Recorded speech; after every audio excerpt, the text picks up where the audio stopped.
Hello.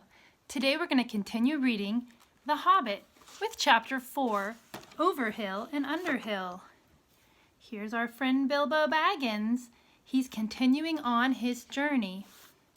Today we're going to meet some horrid creatures called goblins. Here's a picture of what the goblins looked like in the live-action Hobbit movie. And here's a picture of how the goblins were drawn in the animated movie from the 70s. So these are what we're going to run into today in our story. Let us begin. There were many paths that led up into those mountains and many passes over them, but most of the paths were cheats and deceptions and led nowhere or to bad ends, and most of the passes were infested by evil things and dreadful dangers. The dwarves and the Hobbit, helped by the wise advice of Elrond and the knowledge and memory of Gandalf, took the right road to the right pass. Long days after they had climbed out of the valley and left the last homely house miles behind, they were still going up and up and up. It was a hard path and a dangerous path, a crooked way and a lonely and a long one. Now they could look back over the lands they had left, laid out behind them far below. Far, far away in the west, where things were blue and faint, Bilbo knew there lay his own country of safe and comfortable things and his little hobbit hole. He shivered. It was getting bitter cold up here, and the wind came shrill among the rocks. Boulders, too, at times came galloping down the mountainsides, let loose by midday sun upon the snow, and passed among them, which was lucky, or over their heads, which was alarming. The nights were comfortless and the chill, and they did not dare sing or talk too loud, for the echoes were uncanny and the silence seemed to dislike being broken, except by the noise of water and the wail of wind and the crack of stone. The summer is getting on down below, thought Bilbo, and haymaking is going on and picnics. They will be harvesting and blackberrying before we even begin to go down the other side at this rate. And among the other things, and the others were thinking equally gloomy thoughts, although when they had said goodbye to Elrond, in the high hope of midsummer morning, they had spoken gaily of the passage of the mountains and of riding swift across the lands beyond. They had thought of coming to the secret door in the lonely mountain, perhaps that very next moon of autumn, and perhaps it will be Durin's Day, they had said. Only Gandalf had shaken his head and said nothing. Dwarves had not passed that way for many years, but Gandalf had, and he knew how evil and danger had grown and thriven in the wild since the dragons had driven men from the lands and the goblins had spread in secret after the battle of the mines of Moria. Even the good plans of wise wizards like Gandalf and of good friends like Elrond go astray sometimes when you are off on dangerous adventures over the edge of the wild, and Gandalf was a wise enough wizard to know it. He knew that something unexpected might happen, and he hardly dared to hope that they would pass without fearful adventure over those great tall mountains with lonely peaks and valleys where no king ruled. They did not. All was well until one day they met a thunderstorm. More than a thunderstorm, a thunder battle. You know how terrific a really big thunderstorm can be in the land and in a river valley, especially at times when two great thunderstorms meet and clash? More terrible still are thunder and lightning in the mountains at night. When the storms come up from east and west and make war, the lightning splinters on the peaks and rocks shiver, and the great crashes split the air and go rolling and tumbling into every cave and hollow, and the darkness is filled with overwhelming noise and sudden light. Bilbo had never seen or imagined anything of the kind. They were high up in a narrow place with a dreadful fall into a dim valley at one side of them. There they were sheltering under a hanging rock for the night, and he lay beneath a blanket and shook from head to toe. When he peeped out in the lightning flashes, he saw that across the valley the stone giants were out and were hurling rocks at one another for a game, and catching them and tossing them down into the darkness, where they smashed among the trees far below or splintered into bits with a bang. Then came a wind and a rain, and the wind whipped and the rain and the hail about in every direction, so that an overhanging rock was no protection at all. Soon they were getting drenched, and their ponies were standing with their heads down and their tails between their legs, and some of them whinnying with fright. They could hear the giants guffawing and shouting all over the mountainsides. "This won't do at all," said Thorn. "If we don't get blown off or drown or struck by lightning, we shall be picked up by some giant and kicked sky high for a football." Just a reminder, this is Thorin.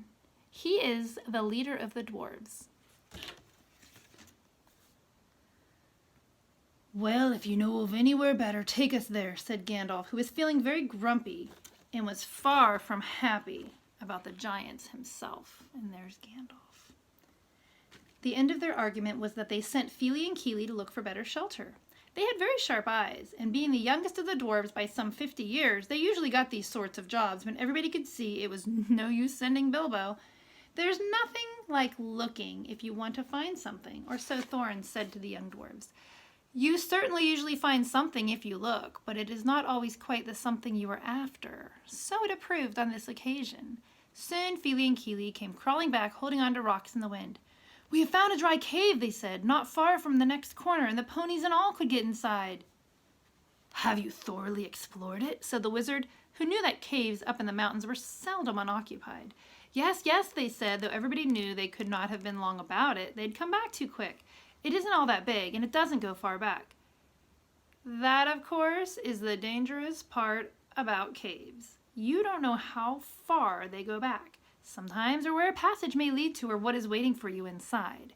But now, Fili and Kili's news seemed good enough, so they all got up and prepared to move. The wind was howling and the thunder still growling, and they had a business getting themselves and their ponies along. Still, it was not very far to go, and before long they came to a big rock standing out in the path. If you stepped behind, you found a low arch in the side of the mountain. There was just room to get the ponies through with a squeeze, and when they had been unpacked and unsaddled, as they passed under the arch, it was good to hear the wind and rain outside rather than all about them, and to feel safe from the giants and their rocks. But the wizard was taking no risks. He lit up his wand as he did that day in Bilbo's dining room, that seems so long ago if you remember, and by its light he explored the cave from end to end. It seemed quite a fair size, but not too large and mysterious. It had a dry floor and some comfortable nooks. At one end there was a room for the ponies, and there they stood, mighty glad of the change, steaming and champing in their nosebags. Oin and Gloin wanted to light a fire at the door to dry their clothes, but Gandalf would not hear of it. So they spread out their wet things on the floor and got dry ones out of their bundles. Then they made their blankets comfortable, got out their pipes and blew smoke rings, which Gandalf turned into different colors and sat dancing up by the roof to amuse them.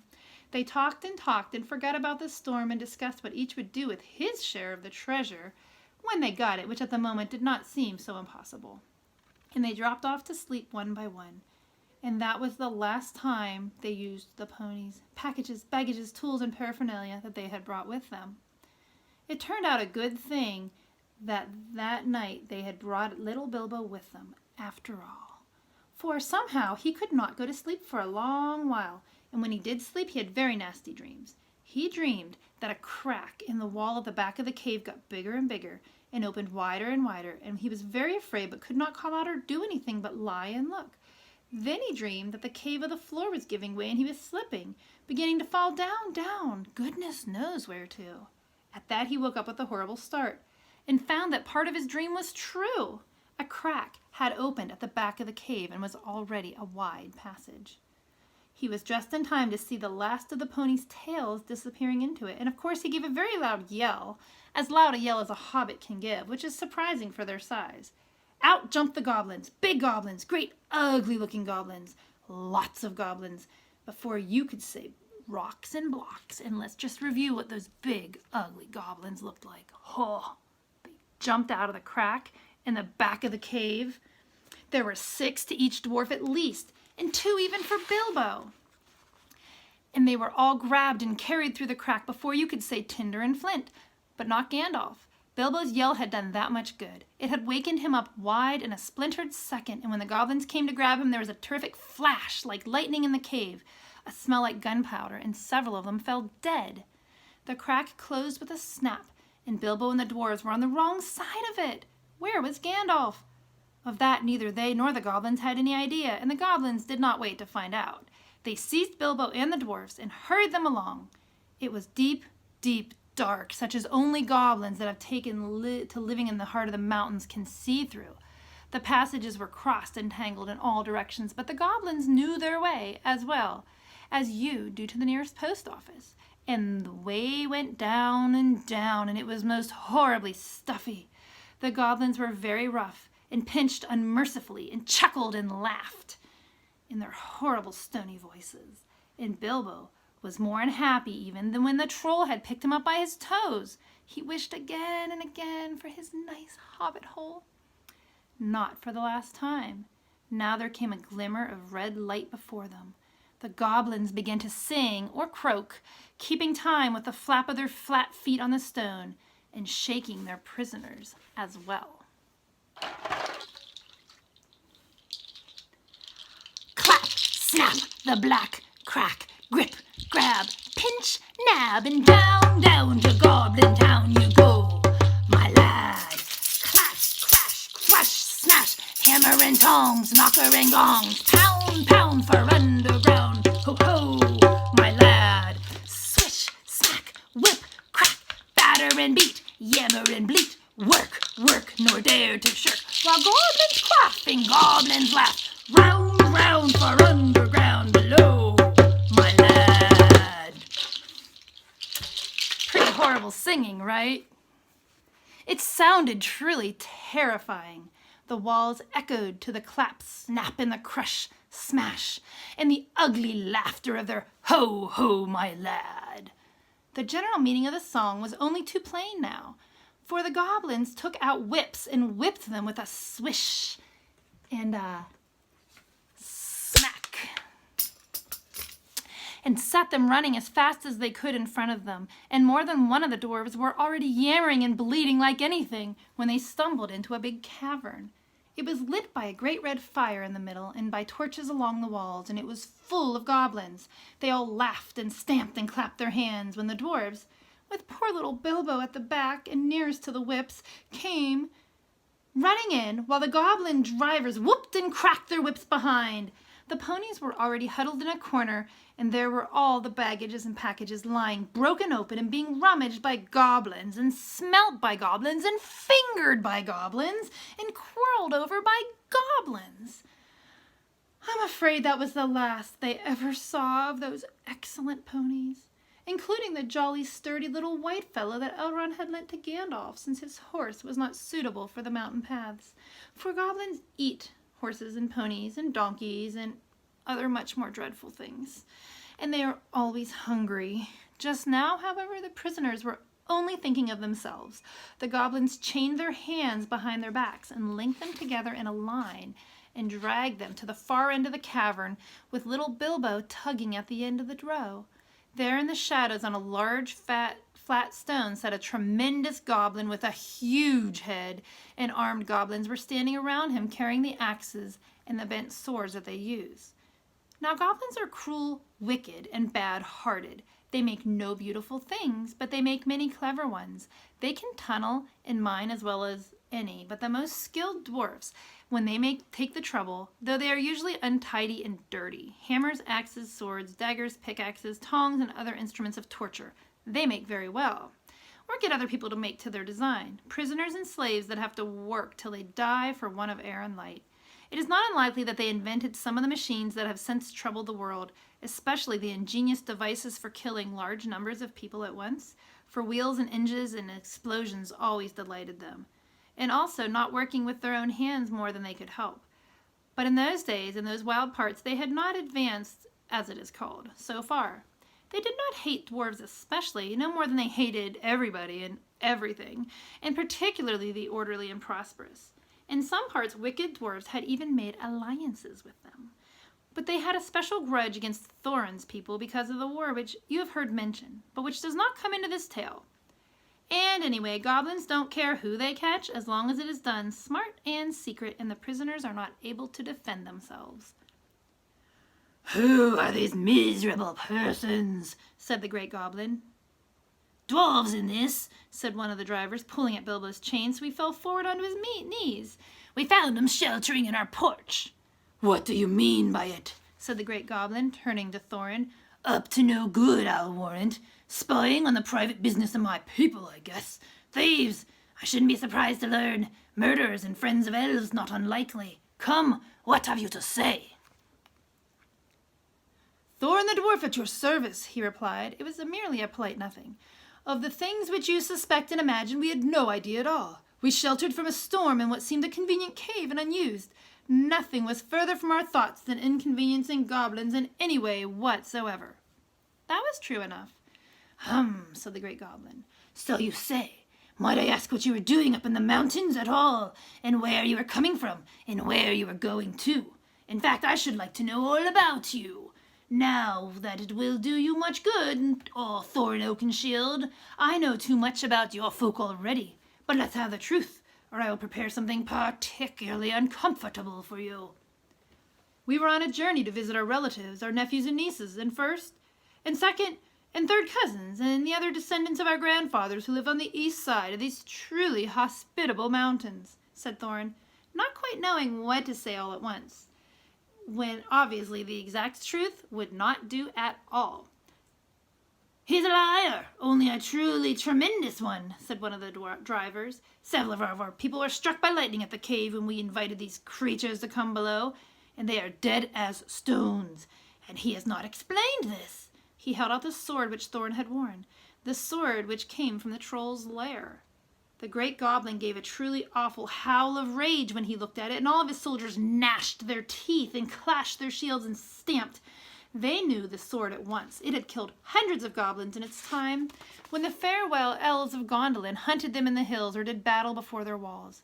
They had called it Orcrist, goblin cleaver, but the goblins called it simply biter. They hated it, and hated it worse than the ones that carried it. Murderers and ill friends, the great goblin shouted. Slash them, beat them, bite them, gnash them, take them away to dark holes full of snakes, and never let them see the light again. He was in such a rage that he jumped off his seat and himself rushed at Thorin with his mouth open. Just at that moment, all the lights in the cavern went out, and the great fire went poof into a tower of blue glowing smoke right up to the roof that scattered piercing white sparks among all the goblins. The yells and yammering, croaking, gibbering and jabbering, howls and growls and curses, shrieking and striking that followed were beyond description. Several hundred wild cats and wolves being roasted slowly alive together would not have compared to it. The sparks were burning holes in the goblins, and the smoke that now fell from the roof made the air too thick for even their eyes to see through. Soon they were falling over one another and rolling in heaps on the floor, biting and kicking and fighting as if they had all gone mad. Suddenly a sword flashed in its own light. Bilbo saw it go right through the great goblin as he stood dumbfounded in the middle of his rage. He fell dead, and the goblin soldiers fled before the sword, shrieking into darkness. The sword went back into its sheath. Follow me quick, said a voice, fierce and quiet, and before Bilbo understood what happened, he was trotting along again as fast as he could trot at the end of the line, down more dark passages with the yells of the goblin hall growing fainter behind him. A pale light was leading on. Quicker and quicker, said the voice. The torches will soon be relit. Half a minute, said Dory, who was at the back next to Bilbo, and a decent fellow. He made the hobbit scramble onto his shoulders as best he could with tied hands, and off they went at a run with a clink, clink of chains and many a stumble, since they had no hands to steady themselves. Not for a long while did they stop, and by that time they must have been right down in the very mountain's heart. Then Gandalf lit up his wand. Of course it was Gandalf. But just then they were too busy to ask how he got there. He took out his sword again, and again it flashed in the dark by itself. It burned with a rage that made a gleam if goblins were about. Now it was bright blue as flame, for delight in the killing of the great lord of the cave. It made no trouble whatever of cutting through the goblin chains and setting all the prisoners free as quickly as possible. This sword's name was Glamdring, the foe hammer, if you remember. The goblins just called it beater, and they hated it worse than biter if possible. Orcrist too had been saved, for Gandalf had brought it along as well, snatching it from one of the terrified guards. Gandalf thought of most things, and though he could not do everything, he could do a great deal for friends in a tight corner. Are we all here? He said, handing the sword back to Thorin with a bow. Let me see. 1, that's Thorin. 2, 3, 4, 5, 6, 7, 8, 9, 10, 11. Where are Feely and Keely? Oh, here they are. 12, 13. And here's Mr. Baggins. 14. Well, it might be worse. And then again, it might be a good deal better. No ponies and no food and no knowing quite where we are. And hordes of our goblins just behind. On we go. On they went, Gandalf was quite right. They began to hear goblin noises and horrible cries far behind in the passages they had come through. That sent them on faster than ever, and poor Bilbo could not possibly go half as fast, for dwarves can roll along at a tremendous pace, I can tell you, when they have to. They took it their turn to carry him on their backs. Still, goblins go faster than dwarves, and these goblins knew the way better. They'd made the paths themselves, and were madly angry. So that, do what they could, the dwarves heard the cries and howls getting closer and closer. Soon they could hear even the flap of goblin feet, many, many feet, which seemed just around the corner. The blink of red torches could be seen behind them in the tunnel they were following, and they were getting deadly tired. "Why, oh why did I ever leave my hobbit hole?" said Mr. Baggins, bumping up and down on Bomber's back. "Why, oh why did I ever bring a wretched little hobbit on a treasure hunt?"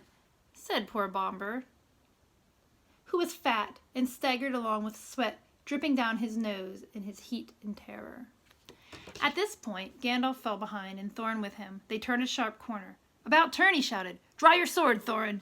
There was nothing else to be done. The goblins did not like it. They came scurrying around the corner in full cry and found Goblin Cleaver and Foehammer shining cold, bright light in their astonished eyes. The ones in front dropped their torches and gave one yell before they were killed. The ones behind yelled still more and leapt back, knocking over those running after them. "Bite her and beat her!" they shrieked, and soon they were all in a confusion, and most of them were hustling back the way they had come. It was quite a long while before any of them dared turn that corner. By this time the dwarves had gone on again, a long, long way into the dark tunnels of the goblins' realm. When the goblins discovered that, they put out their torches, and they slipped on soft shoes, and they chose out their very quickest runners with the sharpest eyes and ears. These ran forward as swift as weasels in the dark, and with hardly any more noise than bats. That is why neither Bilbo nor the dwarves nor Gandalf heard them coming, nor did they see them, but they were seen by the goblins that ran silently up behind, for Gandalf was letting his wand give out a faint light to help them as they went along. Quite suddenly, Dory, now at the back, again carrying Bilbo, was grabbed from behind in the dark. He shouted and fell, and the hobbit rolled off his shoulders into the blackness, bumped his head on a hard rock, and remembered nothing more. And that's where we will stop for today. For today's lesson, we are going to look at some pictures of goblins. I want you to notice something about the goblins. What kind of features do you see in these goblins? Notice how they have pointy ears. Do you see their pointy ears? And very sharp teeth in their eyes. We are going to look at some pictures today and see if you can find the picture of the goblin. So be looking for sharp teeth, pointy ears, and evil squinted eyes. Thank you so much for listening. Come back next time and we'll read chapter 5.